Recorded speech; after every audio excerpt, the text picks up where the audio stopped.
tenía how do you say backing, como el support, el respaldo legal, ¿verdad? No se daba, no se reconocía un matrimonio que era del mismo sexo, o no se daban los beneficios legales. Sin embargo, hoy que vemos que se ha levantado un movimiento de ese estilo de vida, como yo digo, como los días de Sodoma y Gomorra, once again, y se ha levantado no solo así en este país, sino que en todo el mundo. Solo que le quiero explicar y le explico todo esto es para que usted mire cómo esto es realidad en diferentes contextos. Ahora lo quiero llevar a un punto, que aunque hay tres religiones que podemos decir que dominan este mundo, es decir, que son las religiones prominentes que le dicen las religiones abrámicas, que sería la religión cristiana, la religión islámica y la religión judía, right? Si miramos en el mundo, esas son las tres religiones que dominan el mundo. Sin embargo, hay millones, literalmente millones de religiones que existen hoy en día.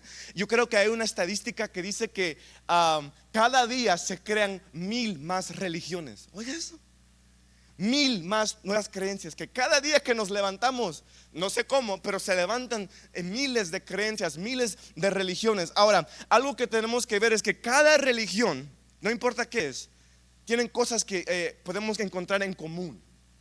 En las creencias de las diferentes fes, si puede ponerlo así, hay cosas que tenemos en común. Y eso es que todos creen en una entidad superior.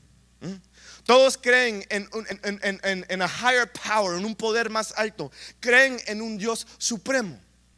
Pero también hay millones de religiones que creen en muchos dioses, que creen en varios dioses, que creen en varias deidades. Por ejemplo,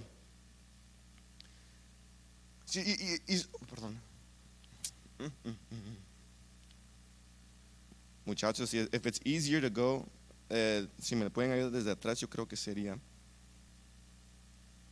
lo mejor, actually, pero estamos bien. Por ejemplo, el hinduismo. Mire el hinduismo.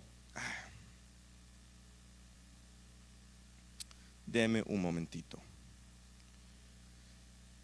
El hinduismo cree que le dicen en un panteón de dioses. Ellos creen en varios dioses. Sin embargo, ellos creen que hay un Dios supremo sobre estos dioses, pero ellos creen en varios dioses. Está el Dios Shiva, Vishnu, Brahma, Krishna, que le dicen que el Señor los reprenda, amén. También tenemos Buddhism, que también creen en un panteón de dioses, de varios dioses que están bajo un Dios supremo. Vamos a la religión que también es considerada una religión, que es la religión que le dicen la religión Yoruba. Y bajo la religión Yoruba podemos encontrar las creencias de santería, palomayumbe, candomblé y el vudú, que ellos también creen en varios dioses y creen en un Dios supremo sobre esos dioses. Ahora, si queremos avanzar hasta encontrar más civilizaciones más antiguas, tenemos a los aztecas, que creyeron en varios dioses, en muchos dioses. Tenemos a los mayas, que también tenían varios dioses. Y si queremos ir hasta más antiguo, Pablo, ¿está el hermano Pablo? ¿No está por aquí, Pablo? Ok, thank you so much, bro.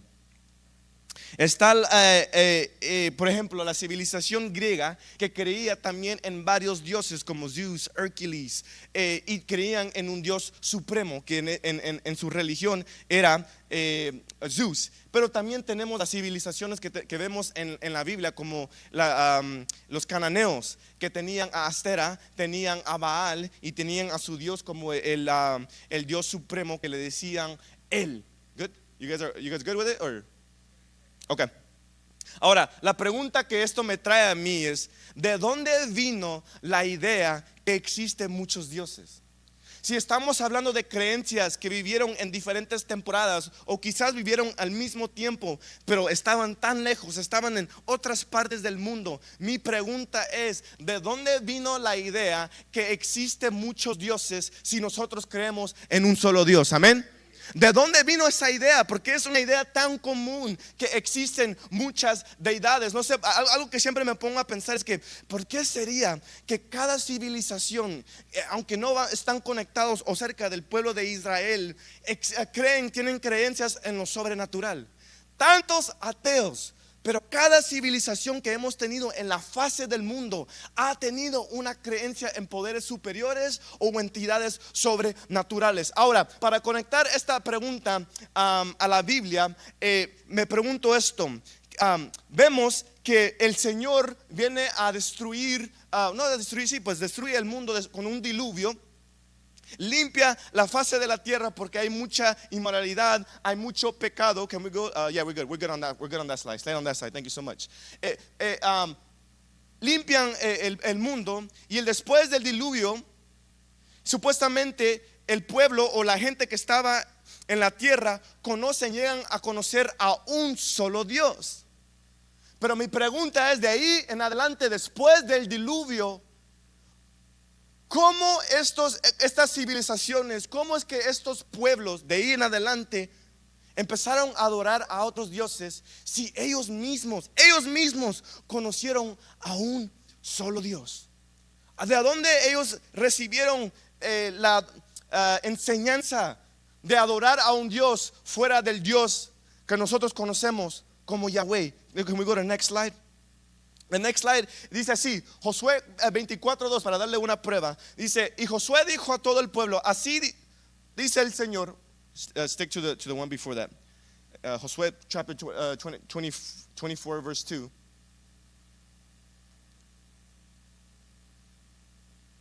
There it is. Y dice así, y Josué dijo a todo el pueblo, así dice el Señor, Dios de Israel, al otro lado del río habitan antiguamente los padres de ustedes, es decir, Taré, padre de Abraham y de Nacor, y servían a otros dioses. Este es el padre de Abraham. Pero ¿quién le enseñó al padre de Abraham la idolatría? ¿De dónde vino la idolatría? ¿De dónde vino la idea de poder adorar a otros dioses? Después del diluvio. Quiero que vaya conmigo, next slide, and you only have to tap it once and it'll bring everything up. A Génesis capítulo 11, vamos a leer del verso 1 al 9. Usted creo que me acompaña y dice así: hubo un tiempo en que todos los habitantes del mundo hablaban el mismo idioma y usaban las mismas palabras. Al emigrar hacia el oriente, encontraron una llanura en la tierra de Babilonia y se establecieron allí. Comenzaron a decir unos a otros, vamos a hacer ladrillos y endurecerlos con fuego. Entonces dijeron, vamos, construyamos una gran ciudad para nosotros, con una torre que llegue hasta el cielo. Eso nos hará famoso y evitará que nos dispersemos por todo el mundo. Pero el Señor descendió para ver oiga esto, el Señor descendió para ver la ciudad y la torre que estaban construyendo, y dijo el Señor, miren, la gente está unida y todos hablan el mismo idioma. Después de esto, nada lo que se proponga hacer les hará imposible. Pongan atención. Vamos a bajar a confundirles con diferentes idiomas, así no podrán entenderse unos a otras. De esa misma manera el Señor los dispersó por todo el mundo y ellos dejaron de construir la ciudad. Por eso la ciudad se llamó Babel, porque fue allí donde el Señor confundió la gente con distintos idiomas y así, pon atención, los dispersó por todo el mundo. Ok, tenemos que slow down, vamos a bajar el speed y vamos a entender qué está pasando aquí. Tenemos que saber el contexto. Después que Dios manda el diluvio, Dios le da una orden a los descendientes de Noé. ¿Y qué fue eso? Ellos que se multiplicaran y que se extendieran por todo el mundo. En inglés le dice you have to replenish the earth. Es decir, que ellos tenían que llenar de nuevo la tierra. Esa fue la orden específica que Dios le dio a los descendientes de Noé. Pero ¿qué estamos viendo aquí? Que ellos se rebelaron contra la orden que Dios les daba. Literalmente dicen ellos, hay que levantar una torre para poder evitar ser esparcido. Ellos no se querían ir. Se querían quedar en el lugar donde ellos se habían encontrado, y por eso levantaron una torre para hacerse famoso y supuestamente en las mentalidades antiguas controlar que Dios se quede en un lugar para que ellos no sean esparcidos en todo el mundo. ¿Y qué es lo que pasa de ahí en adelante? Es que de ahí, cuando Dios los esparce por todo y los mueve por todas partes del mundo, es donde nacen las naciones que tenemos hoy. Ahí es donde las naciones se empezaron a nacer, se empezaron a dividir. Después de ahí, Dios, ¿qué hace? Va y levanta y llama a Abraham, y él dice de él que él va a levantar una nación, y va a ser una nación propia. Todos digan conmigo, propia. Que la nación que iba a salir de Abraham le iba oh, sweet baby, thank you. Awesome, dude. Thank you so much, bro. Thank you.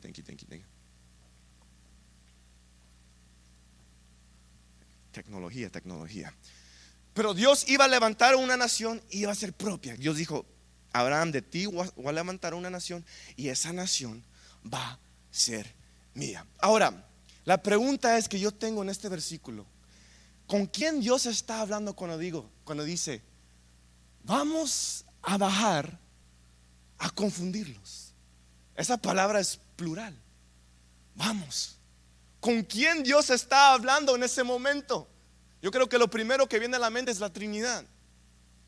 Pero cuando miramos la palabra de Dios y miramos diferentes escrituras, nos encontramos que hay porciones de las palabras que nos da más información de con quién Dios está hablando, y nos da mucha información de qué es lo que Dios hizo cuando dividió las naciones en Génesis 11. Quiero que vaya conmigo a Deuteronomio capítulo 32, versos 6 al 9, y dice así: así paguéis al Señor, oh pueblo insensato y ignorante.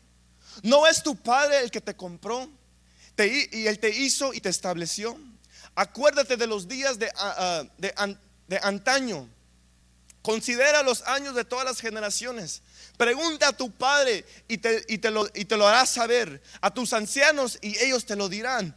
Que cuando el Altísimo, oiga esto, dio a las naciones su herencia, cuando separó los hijos del hombre, fijó los límites del pueblo según, oiga esto, según el número de los hijos de Israel. Pues la porción del Señor es su pueblo, Jacob es parte de su heredar. Ok, aquí es donde se ponga un poco más, it's a little bit deep, pues téngame paciencia. Por la mayoría, las versiones que usted tiene de Biblia en español va a ser casi idéntico de lo que vemos aquí.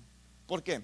Porque la mayoría de las Biblias que se escriben en español están basados en el texto masorético, en el manuscrito masorético.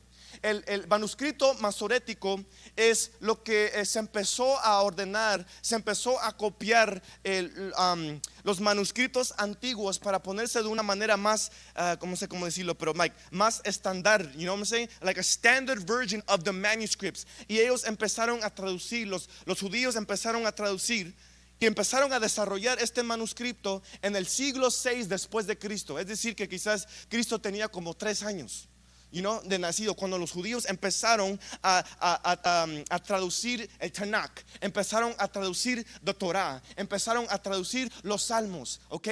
Y por la mayoría de las versiones que usamos hoy para el Antiguo Testamento es basado en el manuscrito masorético.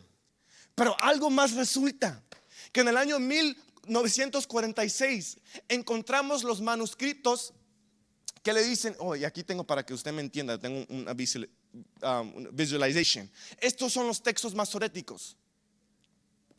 Pero en el año 1946 se empezaron a descubrir los manuscritos que se conocen como the Dead Sea Scrolls, que serían los rollos del Mar Muerto. Ahora, los rollos del Mar Muerto vienen haciendo 1000 años más antiguos que el manuscrito masorético. 1000 years more ancient than the Masoretic text. Y ahora encontramos las versiones, el manuscrito de una versión más antigua, con un hebreo más antiguo. Y ahora resulta que encontramos que hay una gran diferencia en Deuteronomio 32 y una diferencia que se usan en palabras, y se los quiero mostrar. Dice así: Yo traté de buscar una versión en español que quizás queda lo más cerca a los rollos del mal muerto. No pude encontrar uno en español, pero lo más cerca que encontré es la traducción que se llama la Nueva Traducción Viviente. Y mire lo que dice, hay una diferencia, dice así. Es así como es así como le pagas al Señor, pueblo necio y sin entendimiento. ¿No es Él tu Padre quien te creó? ¿Acaso no te formó y te estableció? Recuerda los días pasados, piensa en las generaciones anteriores. Pregúntale a tu Padre y Él te informará. Averigua con los ancianos y ellos te contarán. Cuando el Altísimo asignó territorios a las naciones, cuando dividió la raza humana, fijó a los límites del pueblo. Oiga esto, hay una diferencia aquí. Según el número de su corte celestial. ¿Se recuerda lo que dijo la versión anterior? Pues el pueblo de Israel pertenece al Señor. Jacob es su posesión parecida. Ahora, le quiero leer una versión en inglés, que es la versión que yo uso para predicar a los jóvenes. Es mi versión favorita. Resulta que esta Biblia es basada en the Dead Sea Scrolls, en el manuscrito de los rollos mar muertos. Y mire lo que dice en inglés. When the Most High gave to the nations their inheritance, when he had divided mankind, he fixed the borders of the peoples, oiga esto, according to the numbers of the sons of God. Si yo le traduzco esto, usted no va a encontrar esto, sino que yo lo traducí para usted. Diría algo así en español. Cuando el Altísimo asignó territorios, oiga esto, a las naciones, cuando dividió la raza humana, fijó los límites de los pueblos, oiga esto, según el número de los hijos de Dios. Para que usted me entienda, le hice a little graphic, un little chart para mirar las diferencias que tenemos. Hoy en día tenemos tres manuscritos mayores que usamos para traducir la Biblia. Primero es tenemos el Masoretic Text, el texto masorético que tenemos del Antiguo Testamento. Después encontramos los rollos del mal muerto, que tiene que ver con el Antiguo Testamento. Y también tenemos un manuscrito que se dice el texto Septuaginta, que es the Septuagint Text. The Septuagint Text era lo que los discípulos en los días de Jesús tenían en mano. Y lo que hicieron es que traducieron desde el Antiguo Testamento hasta el Nuevo Testamento, todo en griego. ¿Por qué? Porque en los tiempos que vivían los discípulos, ¿quién estaba empoderado? The Roman Empire, el Imperio Romano. Y el lenguaje que se hablaba por mayoría era el lenguaje griego. Así que los discípulos traían el texto Septuaginta. Pero quiero que mire las diferencias entre las versiones. El texto masorético dice, según el número de Bene Israel, que sería según el número de los hijos de Israel. Tenemos los rollos del mal muerto que dice según, oiga esto, el número de Bene Elohim, que serían según el número de los hijos de Dios. Quiero que pongan atención. Y el texto Septuaginta diría lo siguiente: según el número de Agelon Teo, que significa según se añade otro problema, que estas entidades que Dios pone para gobernar sobre las naciones también se rebelan contra Dios. Y lo que podemos entender es que ellos se comienzan a presentar como dioses a las naciones. Salen de su función y ellos empiezan a rebelarse a las naciones como dioses. Hasta hicieron a Israel caer en el pecado de adorarlo. Se están presentando a las naciones como que, hey, yo soy su Dios. Oiga, mire esto. Ahora tenemos a Daniel, capítulo 10, 12-13, y usted va a decir, ok. Entonces me dijo, no temas, Daniel, porque desde el primer día que te propusiste en tu corazón entender y humillarte delante de tu Dios, fueron oídas tus palabras, y a causa de tus palabras he venido. Pero el príncipe, ¿el qué? Del reino de Persia se me opuso por 21 días. Pero Miguel, uno de los primeros príncipes, vino en mi ayuda, ya que había sido dejado ahí con los reyes de Persia. Miren lo que dice el 20 a 21, dice así. Entonces él dijo, ¿sabes por qué he venido a ti?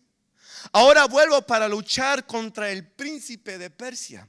Y cuando termine, oiga esto, el príncipe de Grecia vendrá. Sin embargo, te declararé lo que está inscrito en el libro de la verdad. Pero no hay nadie que se mantenga firme a mi lado contra estas fuerzas, sino Miguel, el príncipe de ustedes, príncipe de Persia, príncipe de Grecia, reyes de Persia. Y ahora Miguel, su príncipe. ¿El príncipe de quién? Del pueblo de Israel. Entidad, nación, entidad, nación, entidad, región, entidad, territorio. Para ayudarle un poquito más, Daniel habla de príncipe y de reyes que son, número uno, seres espirituales. Ahí no está hablando de reyes literales, de príncipes literales. Eso lo tenemos como un consenso sobre todos los estudiosos. Son seres espirituales. Dos, gobiernan geografías específicas, en estas ocasiones naciones. Requieren un ser espiritual de rango alto para poder combatirlo. Y son varios. No son uno, son varios. Ahora, lo que tenemos que entender es que la descripción que vemos en Daniel 10 es la misma descripción que vemos en Salmos 81 y es la misma descripción que vemos en Deuteronomio 32. Es el mismo concepto de los seres celestiales, de los seres espirituales que tienen alto rango y que gobiernan geografías. Aquí se dice así, geographies, gobiernan territorios, gobiernan naciones. Ahora vamos a fast forward al Nuevo Testamento. Y ahora el apóstol Pablo toma este vocabulario, y lo que puedo decir es que el apóstol Pablo toma su teología de la guerra espiritual basado de esta historia. Miren lo que dice el apóstol Pablo en Efesios 6:12, dice así: porque nuestra lucha no es contra carne ni sangre, sino contra ¿qué? Principados, contra potestades, contra los poderes de este mundo de tinieblas, contra las fuerzas espirituales de maldad en las regiones celestiales. La palabra ahí, principados, en la palabra en el griego es palabra arcas, significa autoridades. Y la palabra que usa para la palabra poderes es la palabra cosmokratoras, que significa, oiga esto, gobernantes del mundo. Es el mismo vocabulario. El apóstol Pablo está tomando la teología de Daniel 10, de Deuteronomio 32, de Salmos 81, y ahora nos está revelando a nosotros. Está usando ese vocabulario, esa teología, para revelarnos a nosotros algo. Es exactamente las palabras que él usa, que tiene que ver con Daniel 10, Deuteronomio 32, Salmos 81.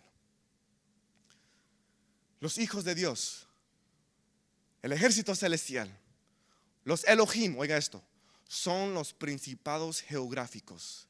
Y no solo eso, son nuestros enemigos. Digan conmigo, son nuestros enemigos. ¿Y por qué son nuestros enemigos? Resulta que en el nuevo pacto Dios decide, ok, yo me divorcié de estas naciones, pero ahora yo quiero entrar en comunión con ellos. Oiga esto, porque sabemos que en el Antiguo Testamento, ¿para quién era la comunión con Dios? Solo para Israel. Amén. Ahora en el Nuevo Testamento vemos que Dios dice, ahora yo quiero tener comunión. Y Él empieza a retomar las naciones. Y ahora no solo va a ser Israel, sino que van a ser todas las naciones que tienen la oportunidad de tener comunión. Y los empieza a retomar con su Hijo Jesucristo. Les empieza otra vez no solo vino a salvar al mundo, sino que vino también con un propósito. Y eso fue retomar las naciones que Él les había entregado a las diferentes entidades. No sé si usted me está entendiendo. Por eso Jesucristo cumple la profecía donde la palabra dice: en Galilea de los gentiles, el pueblo asentado en tinieblas vio una gran luz. Y a los que vivían en la región, oiga estos, y sombra de muerte, una luz resplandeció. Ahora Jesús vino, vamos rápido porque sinceramente para sacar toda esta historia tenemos que estar aquí por días. Jesús viene a esta tierra, vive una vida perfecta, amén, sin pecado. Es sacrificado, es resucitado. Y después, ¿qué pasa? La palabra dice que todas las autoridades se las fue entregada a Jesucristo. Significa que a Él de nuevo se le entregó la autoridad sobre todas las naciones. Oiga esto, Mateo 28, yo voy rápido. Can someone come and help me with the teclado? Yo ya termino, por favor. Mateo 28, 18, 19 dice así: acercándose le dijo Jesús, les dijo: toda autoridad se me ha sido dado, oiga esto, en el cielo y en la tierra. Vayan pues y hagan discípulos de ¿qué? Todas las naciones, bautizándolos en el nombre del Padre, del Hijo y del Espíritu Santo. Pero oiga lo que hace el apóstol Pablo. El apóstol Pablo en varias veces conecta la cruz como el momento donde Jesús desarma, le quita el poder a estos principados. Oiga lo que dice el apóstol Pablo en Colosenses capítulo 2 versos 3 al 15. Le dije que íbamos a leer mucha Biblia. Y primero es que no esté aburrido, porque a usted le tiene que gustar la palabra de Dios. Y dice así: ustedes estaban muertos a causa de sus pecados y porque aún no les habían quitado la naturaleza pecaminosa. Entonces Dios le dio vida, oiga esto, con Cristo, al perdonar todos nuestros pecados.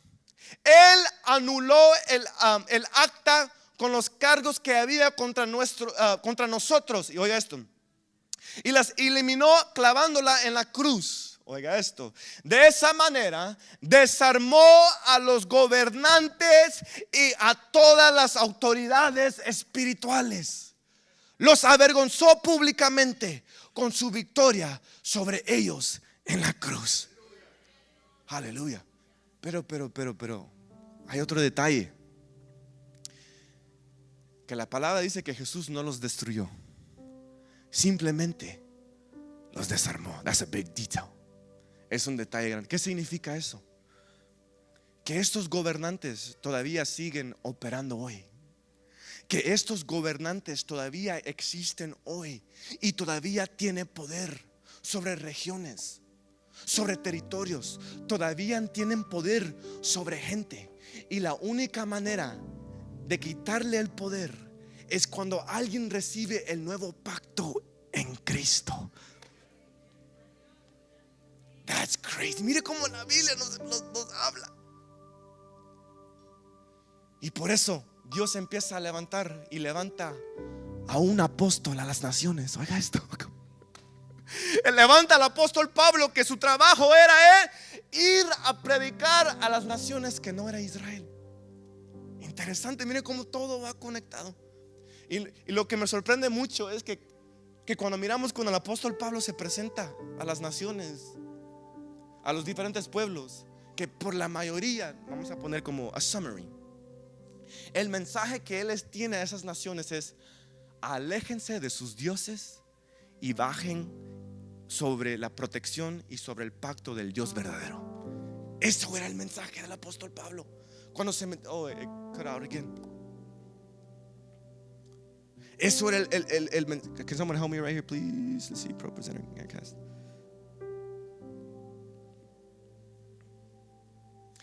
Eso era el mensaje del apóstol Pablo: aléjense de sus dioses y vengan y entren bajo el pacto con el Dios único, verdadero. Aquí tenía otros más versículos, pero ustedes me van a tener que acompañar con su Biblia. Hechos capítulo 2 verso 1 al 4 dice así. I don't know what's going on here. Dice así: cuando llegó el día de Pentecostés, estaban todos juntos en un mismo lugar, y de repente, oiga esto, vino del cielo un ruido como el de una ráfaga de viento impetuoso que llenó toda la casa donde estaban sentados.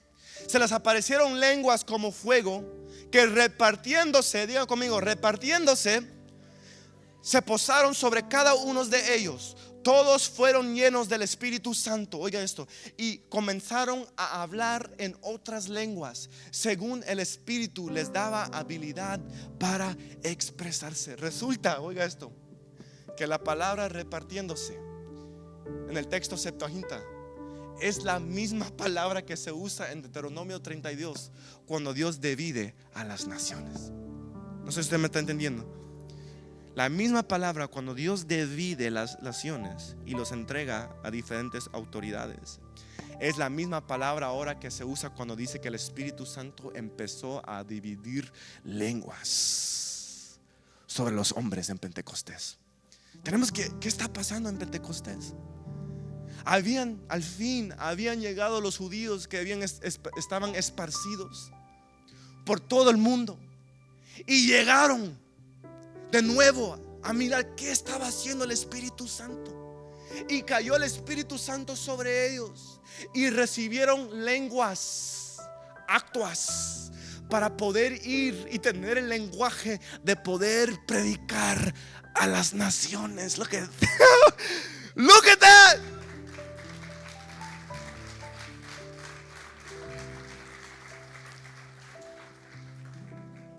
No tengo ahí, pero Juan 1:12 dice así: pero a todos, oiga esto, lo que recibieron les dio el derecho de llegar a ser hijos de Dios. Diga conmigo, hijos de Dios. Es decir, a los que creen en su nombre. Cuando uno acepta a Cristo en su corazón, se le da el derecho de ser hijo de Dios. Déjeme decirle algo. Yo creo que cuando crecíamos, la mayoría de los cristianos dicen: es que todos somos hijos de Dios. No, no es así. La palabra dice que nosotros somos adoptados cuando recibimos a Cristo. Sí somos quizás hijos cuando tiene que ver con la creación, pero no somos hijos de Dios, sino primeramente aceptamos a Cristo como nuestro Salvador. Así que cuando aceptamos a Cristo, se nos da un derecho legal. Oiga esto, un derecho legal de decir: soy hijo de Dios.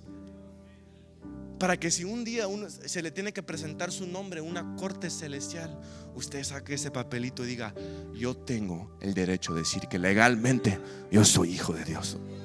Tengan eso en mente, ¿ok? Ahora, tenemos el derecho de ser hijos de Dios, pero les quiero enseñar por qué los principados son nuestros enemigos. Porque existen principados y son nuestros enemigos. Y no es porque usted es hermoso y bonito, ¿no sé? Hay un propósito por la cual ellos se han puesto como enemigos de nosotros. Resulta que nosotros como hijos de Dios tenemos esta promesa. Apocalipsis 2:25 al 26 dice así: no obstante, Jesús, lo que tienen, reténganlo hasta que yo venga. Jesús hablando con nosotros. Al vencedor, al que guarda mis obras hasta el fin, le daré autoridad sobre las naciones. Jesús está hablando con la iglesia. Jesús está hablando con los cristianos. No sé si usted me está entendiendo. Los principados eran los hijos de Dios.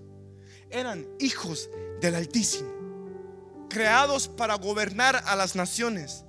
Pero por medio de Cristo, nosotros le quitamos el título de hijos de Dios. Y ahora nosotros somos hijos de Dios. Y la promesa es que nosotros, junto con nuestro Señor, vamos a gobernar a las naciones. Ahora usted va a entender por qué usted ha tenido tantas batallas. Porque usted le ha quitado ese título a estos principados de ser hijo de Dios. Y ahora usted tiene una promesa que usted va a gobernar con el Rey de Reyes. Miren lo que dice Apocalipsis 3, 20, 21. Dice: yo hoy estoy a la puerta y llamo. Si alguien oye mi voz y abre la puerta, entraré a él y cenaré con él y él conmigo. Al vencedor le concederé sentarse conmigo en mi trono, como yo también vencí y me senté con mi Padre en su trono. Simple, por eso le digo, hoy no vine a predicar, hoy vine a enseñar, porque yo creo que esto no se puede predicar, se tiene que enseñar. Pero si hay un punto, le quiero llevar a este punto. Si hay algo que usted entienda de todo este mensaje, es esto: es que si nosotros nos vamos a meter a la guerra espiritual, tenemos que asegurarnos que vamos a ser guerreros y guerreras completos y completas. No podemos ser guerrero mitad. No. Hay un diseño de un guerrero que Dios pone en la palabra de Dios, ¿ok? Así que tenemos que ser guerreros completos. ¿Qué lo quiero decir con esto? Que la guerra espiritual no solo se trata de echar fuera demonios y echar fuera espíritus. La guerra espiritual también contiene llevar el evangelio a cada esquina del territorio donde Dios lo ha puesto. La guerra espiritual es llevar las buenas nuevas a cada esquina de los estados, de las ciudades, de los territorios donde Dios nos ha llamado. Esta es guerra espiritual.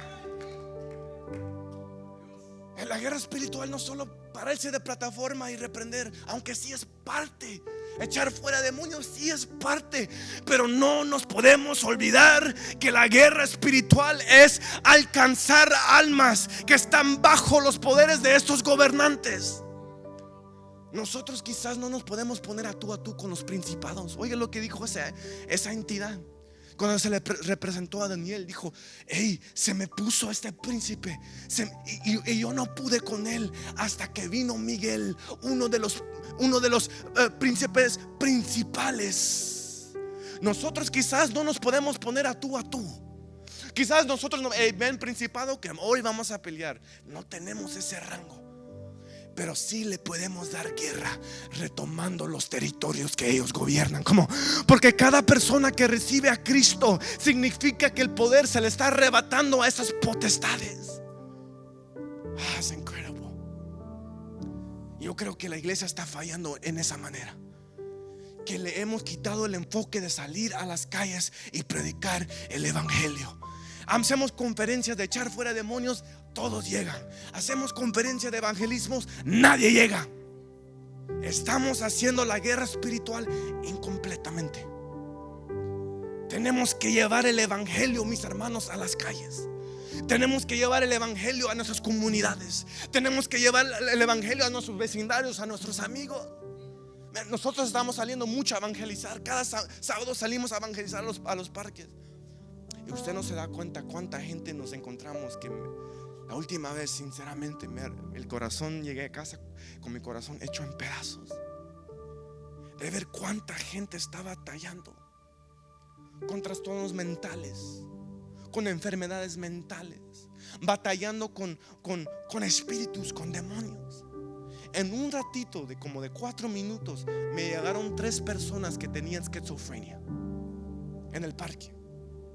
Empecé a caminar, miré a un muchacho que estaba ahí y pues miré que no estaba, que estaba completamente en su mente. Y le dije: hey, what's up, bro? Me dice: hey, what's up, man? ¿Cómo te llamas? Y me empecé a decir: oh, my name is Menes. Y estaba todo tatuado. Oh, ok, Menes. Hey, le dije: ¿tienes hambre?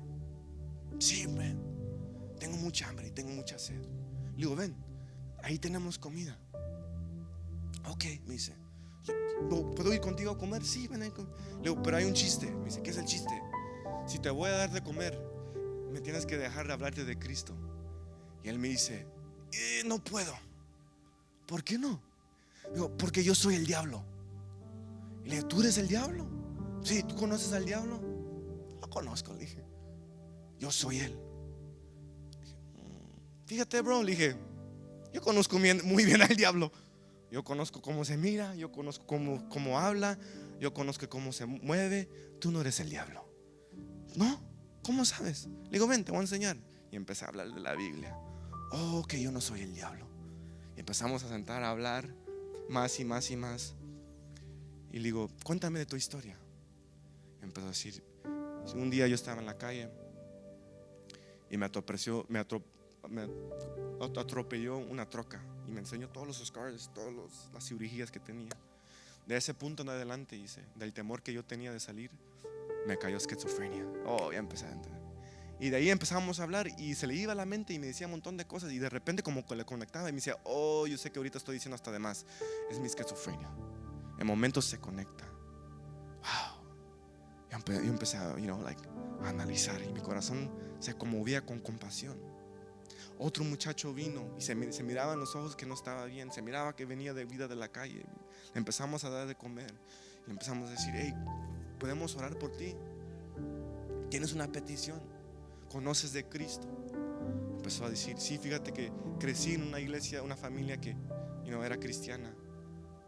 Y dice: pero desde que yo era pequeño he tenido enfermedades mentales. En la high school caí en una depresión profunda Desde ahí me introducieron a la metanfetamina, al cristal. Y de ahí en adelante me dio esquizofrenia. Me dice, hay una guerra en mi mente. Oigo voces y me hacen hacer cosas que yo no quiero hacer. Dice, la última vez que no me pude contener de lo que me decían esas voces, terminé en la cárcel. Y me dijo, Douglas, yo no quiero estar en la cárcel. Bien, cuando él me dijo eso, me dijo, hay una guerra en mi mente que nunca se termina y nunca va a terminar. Y le dije, yet it hasn't ended todavía. Pero miren, mis hermanos, tanta necesidad que hay en la calle y nosotros bien cómodos en la iglesia. No puede ser. No importa que le digan que no. Hay gente que nos dice que ahí nos dicen, ustedes no. Ok, está bien. Está bien. Pero usted no sabe que usted puede plantar una semilla que puede dar fruto años más allá. Oh, mis hermanos, hay manifestaciones que se pasan en las calles cuando levantamos el nombre de Cristo, porque las potestades no quieren gobernar. Y la forma que nosotros les vamos a dar guerra en estos días, en los días finales, a los principados, es llevar el evangelio a las calles, es llevar el evangelio a nuestras comunidades. Tenemos que levantarnos y ser la guerra espiritual por completa. ¿Cómo es que el Pacific Northwest, yo ya termino, Oregon y Washington, es un lugar donde se mueve la drogadicción de una manera extraordinaria? Se mueve la depresión, se mueve el suicidio, se mueve lo que le dicen el sex trafficking. Usted sabe que Oregon y Washington son los dos estados más donde se venden las niñas, se venden los niños, traen de diferentes países y aquí se venden. Oregon y Washington tienen las estadísticas más altas. No solo eso, Oregon y Washington tienen las estadísticas más altas de la brujería, donde nosotros tenemos las cunas de los Wiccans. ¿Y qué estamos haciendo nosotros como la iglesia de Cristo? Tenemos que interceder por nuestras ciudades. Tenemos que pararnos en la brecha y retomar. Mis hermanos, tenemos una función de retomar las naciones para la gloria del Rey de Reyes. ¿Por qué no se para sobre sus pies y yo termino? Tenemos que desear, mis hermanos, la liberación de nuestras ciudades. Yo rápidamente quiero terminar con una oración. Y fíjese que el evangelismo se requiere una unción, se requiere un espíritu que viene de Dios, porque no es fácil. No es fácil, especialmente cuando uno se enfrenta con gente que le quiere botar todo lo que usted le quiere decir. Es uncomfortable. Yo llevo a mis muchachos de la iglesia y ellos me dicen, pero Douglas, no sé qué decir. El Señor te va a ayudar. Pues yo creo que si somos la iglesia de Cristo, tenemos que caminar en nuestro propósito, y eso es retomar las naciones para la gloria del Señor. ¿Por qué no levantas su mano? Señor, te damos gracias, Padre. Te damos gracias por este momento. Te damos gracias, Padre, por tu palabra, Señor. Gracias, Señor, porque escrito está, Señor, que nosotros somos hijos de Dios. Somos hijos de propósito, Señor. Somos la iglesia de Cristo. Y te pedimos, Señor, que nos ayudes a lograr a poder cumplir con nuestra función de la iglesia de Cristo, de ser luz entre las tinieblas, de ser luz a los que están en cautiverio, hacer luz a los que están bajo adicciones, hacer luz a aquellos que están bajo poder de potestades, Señor. Gracias, Padre, porque sabemos que tú nos traíste con un propósito a las regiones donde tú nos has puesto, Padre. Y te pedimos, Señor, que nos ayudes, que rompas nuestro corazón, que tengamos compasión, Padre, por este mundo, por la gente que está caminando allá afuera sin esperanza, sin un conocimiento que hay un Dios vivo. Ayúdanos, Señor. Danos el ser y el querer de poder llevar este bendito evangelio a cada esquina de nuestras ciudades, Señor. Úsanos, Padre, como soldados. Somos hijos de Dios. Ayúdanos a cumplir, Padre, con este propósito. Venimos declarando, Padre, come on, que el Pacific Northwest le pertenece a Cristo. Venimos declarando que el estado de Washington le pertenece a Cristo. Venimos declarando, come on, que Seattle le pertenece a Cristo. Venimos declarando que Renton le pertenece a Cristo. Venimos declarando que Oregon te pertenece a Cristo, que Portland le pertenece a Cristo. Ayúdanos, Señor, a cumplir con nuestra labor.